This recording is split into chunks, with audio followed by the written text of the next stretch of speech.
Previously on SAR Trail, we enjoyed one of the best overlanding days we have ever had. Our campsite was 5-star. We stayed warm, and our campfire was truly epic. And the morning snow really wasn't even that cold.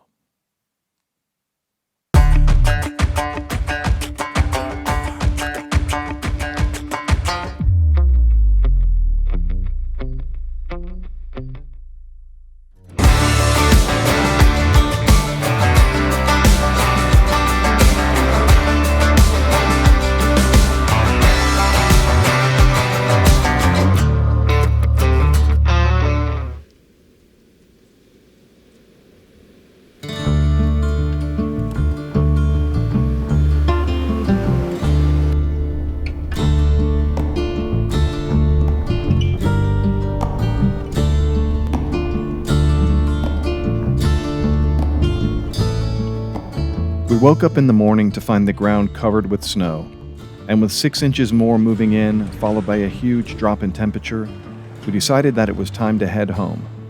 But first, we wanted to see some of the ancient history on the surrounding trails in this part of Utah.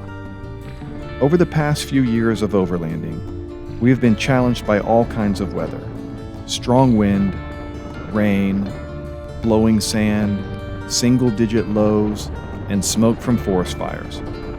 Thankfully, though, today the snow really isn't that cold. The challenges that we face while on trails brings us closer together.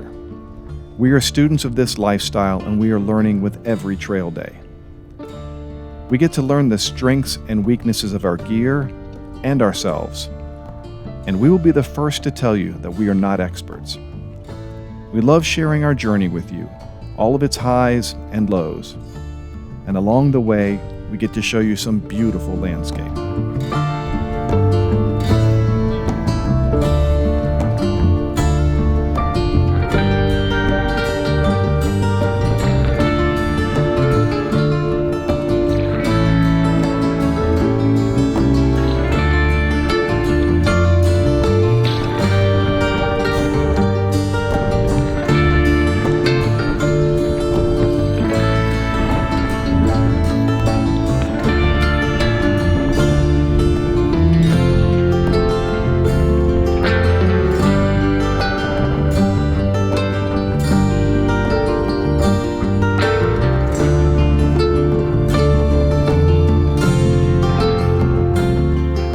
Every mile of this trail reveals more amazing sights. Today, this arid climate looks a little bit more like the Smoky Mountains back east. You know, minus the forest and millions of trees.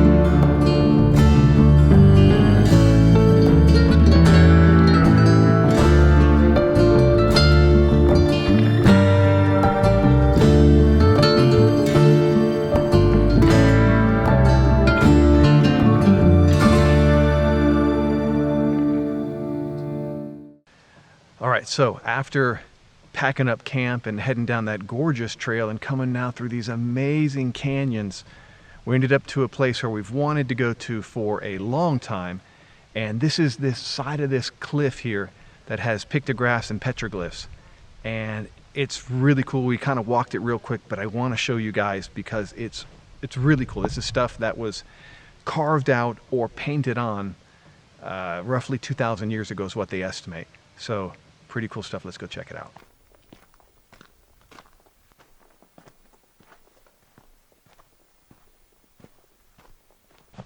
So we've been educating ourselves, and pictographs are ones that are painted on, and petroglyphs are ones that are carved out. So what we're looking at here, you can see this design right here on the sign, and this is one of the pictographs, one of the paintings that you can see right up here on the wall.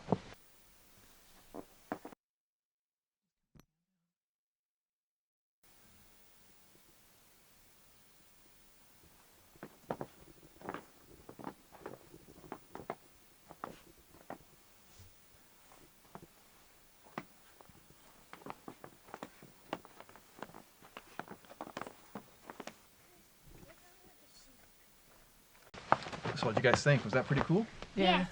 Really cool. What I like is those things up there, some ancient civilization, that's how they saw their world. You know? I'm going to go conspiracy theory, but those are real beings, and they painted pictures of them, at least things they thought were real at some point. So there, I'm going to go out on a limb on that one. But it's pretty cool stuff. It's pretty cool that it's been preserved here. We can come take a look at it. You like that, Bailey? Bailey's like a museum and kind of history buff, so she loves seeing things like this, and it's a lot of fun. We kept heading our way through the canyon. It kind of felt like we were traveling back in time to get a taste of these ancient civilizations.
So we kind of stumbled upon this section of rock art. You can see these things right behind me here that have been carved into the rock. There's some rams, some deer, some different kind of animals. And it's actually carved deep into this. It's almost like a sandstone. I'm not sure exactly what type of rock it is, but really cool stuff that's been carved out in here.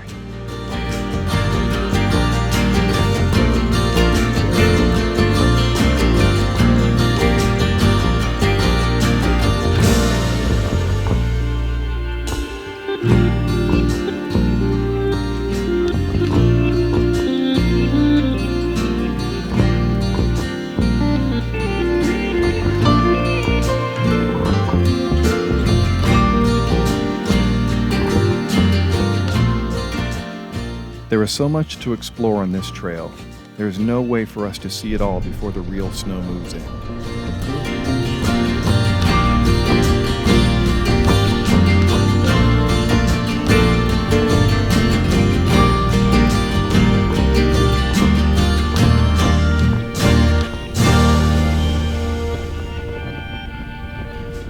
We paused at a beautiful spot surrounded by huge canyon walls to eat a quick lunch and soak in the massive views.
So we're at another section with a trail that has dinosaur tracks. There's a lot of snow on the ground, so I don't know if we're going to be able to see them, but we're going to hike up there and see what we can find out.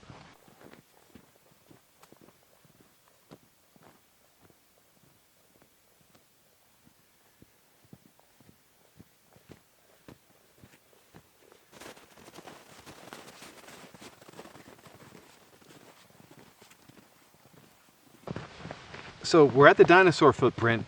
It's covered with snow, you can see, but here's kind of the outline of the whole foot. It's, what is it, about 25, at least 25 inches across. And it's kind of like the heel is here, and then the toes kind of go out this way. Unfortunately, we can't really see it because it's snow and ice all over it, but we'll come back sometime when it's warmer and check this guy out. We leaped forward in time a few thousand years and found a post-World War II tunnel to explore. This would be our last stop because the sun is going down and that winter storm is getting really close. So, back in 1948, the Department of Defense came to this part of Utah and dug all of these tunnels around. They hired some local people.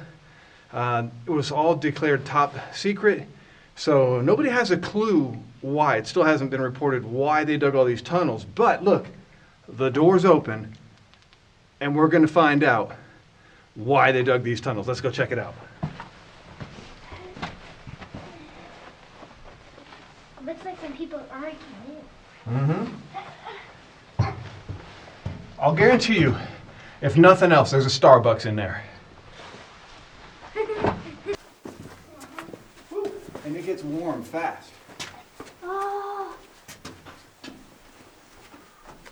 If you hear any nervousness back there, Natalie's afraid of tight, confined spaces. This would definitely be one of those things. There's footprints. You can see here, very moldy here. Spider. Yeah.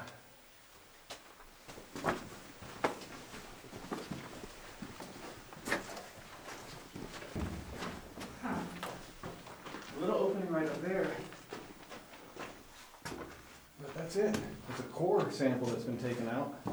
What is a core sample?